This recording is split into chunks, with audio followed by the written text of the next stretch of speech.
Hi guys, it's Ruthie, or Mystery S 1948, and welcome to my week 29 post-op SADI-S or Loop-DS video. Hooray! Okay, so I am going to go ahead and run through my stats real quick. Hi, I'm Ruthie. I am 5'7" and I'm 36 years old. I am a single mom and I live in Sioux Falls, South Dakota. On December 11th of 2017, I had the Loop-DS or SADI-S bariatric procedure with Dr. Curtis Peary at Sanford Health. My highest weight was 375 pounds, and that was back in July of 2016. My surgery day weight was 319.4 pounds.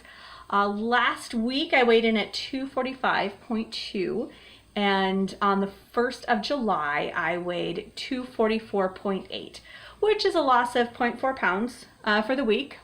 Overall of 130.2 and since surgery of 74.6. So as I mentioned last week, I am going to not weigh in July, which is very difficult for me because I'm used to seeing that number every day and watching it kind of fluctuate and go down and celebrate, woo, and then yeah. But so it's been kind of tough, not gonna lie. I actually put my scale in my sister's closet. And she has an opposite schedule for me, so it would be hard for me to get that. It's just an extra precaution just to make sure that I don't weigh myself. And in some ways, it's been nice because I didn't realize that I did this, but like when I would first wake up in the morning, I would make sure and not take a drink of water because I hadn't weighed myself yet, and I wanted to know what that number was. Which is so sad. It's not about the number, but oh my word. It shouldn't be. It should not be about the number. But obviously the number matters. We did have weight loss surgery, so the number matters. But for me, the reason that I'm doing this is partly because where I'm at on the scale is a number I'm very comfortable with. I'm used to. It's like where I've always felt fit and healthy in my adult life. And so, which sounds crazy because I'm still very, very obese. But for me, this was always comfortable, and so I think it messed with my head a little bit, and I was kind of getting lax in some of the other things that are more important than that number, like exercise and making sure to stay within a reasonable calorie range for weight loss. And yeah, so for the month of July, and possibly more, I don't know yet, I am going to focus more on weekly goals that I'll set for myself, like guidelines to measure whether I'm successful or not, just to help me focus more on that healthy eating and exercise. So for this week, and I did post some of these on Instagram earlier this week, but for this week, I'm going to work on eating 1,100 or less calories per day, getting in at least 80 grams of protein and less than 50 grams of carbs. And that's for all days except for my Friday, Saturday, like free days. I'll still track during those days like I always have, I always will, but I just give myself, you know, like, Ruthie, if you want to go get sushi, you go get yourself some sushi. Or popcorn, or, you know, whatever. Usually those higher carb things that I crave once in a while, or, you know, just want and don't have throughout the rest of the week. Well, and this is why I'm doing this, because what had been happening is I do really good all throughout the day during the week, and then at night I would like, I don't know, it's like my self-control just flew out the window, and I would like grab a snack and it'd be like a popcorn or some cookies, or just really not good for me things, and I would do it at night because I knew that I would feel that carb crash and I'd get tired. So, oh my gosh, this is awful. But so I would do it at night so that I could just fall asleep and it'd be fine. And it wouldn't bother me throughout the day. Yeah.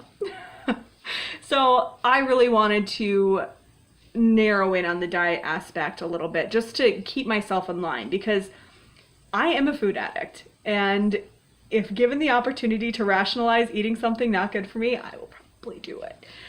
So it's really important for me to establish these healthy habits, and yeah, so that's why. And then also, exercise fitness goal, I did mention last week that I ran on the treadmill. I did kind of a trial practice last week about running, and what I've been doing is doing walk 2 minutes and run for a minute. And when I say run, I use the term very loosely because I'm running. I mean, for me, it's running, but I'm literally I'm on the treadmill. I have a treadmill in my bedroom, and I'm literally walking at a 3.0, so not a fast pace. And then I'm running at a 3.5. So, is it running? Yes. I guess. It is running. I mean, the motion, the action is actual running. I'm getting my heart rate really high up, and I'm so out of shape. Oh my word. But yes, I am running and doing those intervals, and I obviously want to increase that speed and increase my endurance. And I want to do that all throughout the month. But for right now, for 30 minutes, 4 times this week, I want to walk and run intervals. That's my plan. So that's my fitness goal. So we'll see. And then as far as like non-scale goals, things that are important to me and that I want to implement into my life more so, these are things that I do anyway, but just to be more conscious of doing them on a regular basis.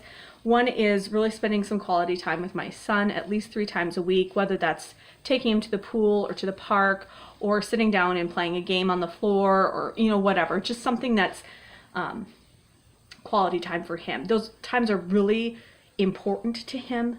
He really thrives on that quality time.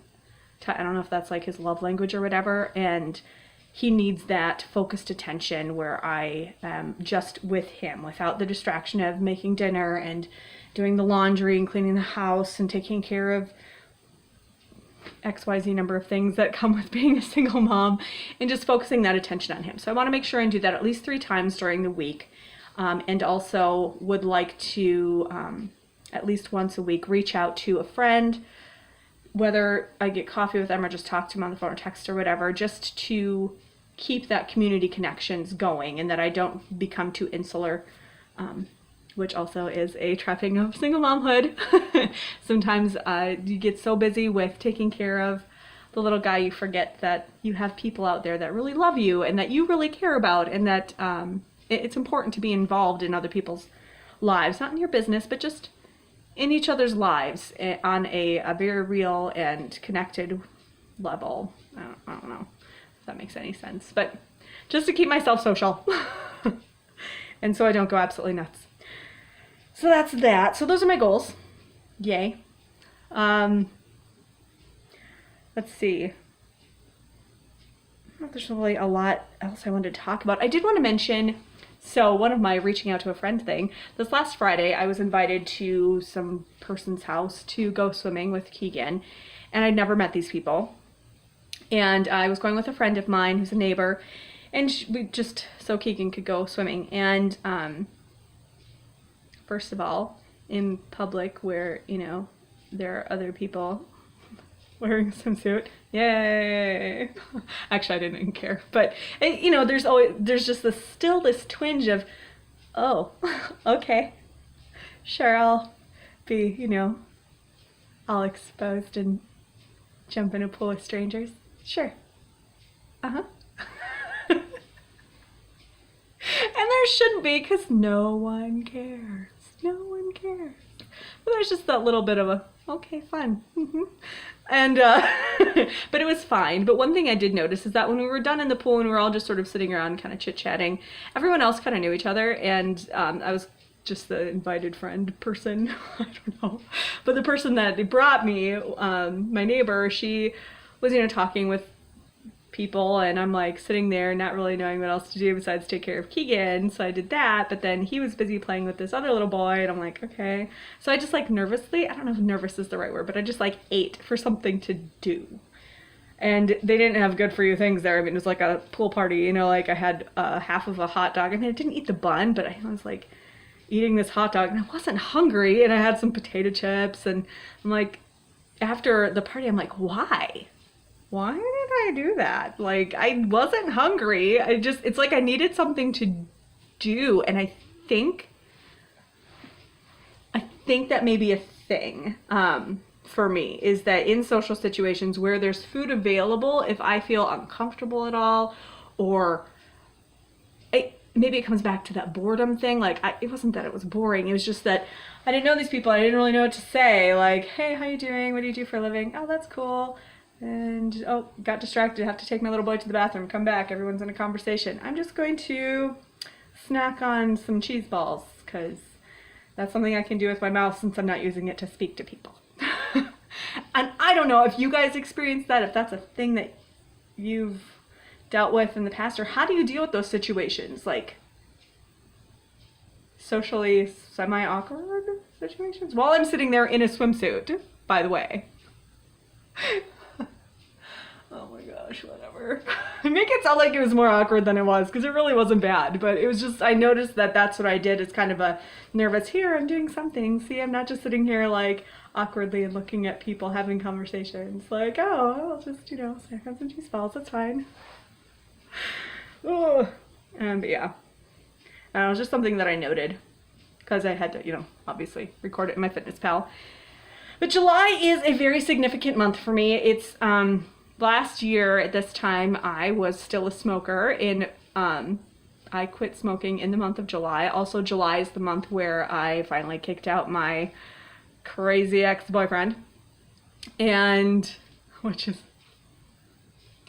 So there's a lot of good in this month. But it's just significant that this marks a year that I have not been in contact with my ex. This marks a year that I have been tobacco free, and just good things. So, and even better things are yet to come. But anyway, I'm sorry if this is kind of rambling. I've been a little bit all over the place, but I'm really excited for July. I'm excited that I'm not going to be just depending on that number to show me that I'm having success, but I'm really going to be focusing on these other goals on a weekly basis and reporting back to you on how well I did or how poorly. They may not seem like they're not overachiever goals by any means. They're very achievable goals at this point, and not super challenging, but I'm trying to kind of ease myself into it so that I don't fail and go screw it, is kind of where I'm coming from with what these goals are. But yeah. Oh, and I'm totally giving myself gold stars as I, like literal gold stars, see? Gold stars. When I accomplish a goal. I'm such a nerd! Okay, guys. I will see you next time. Thanks for watching. Bye.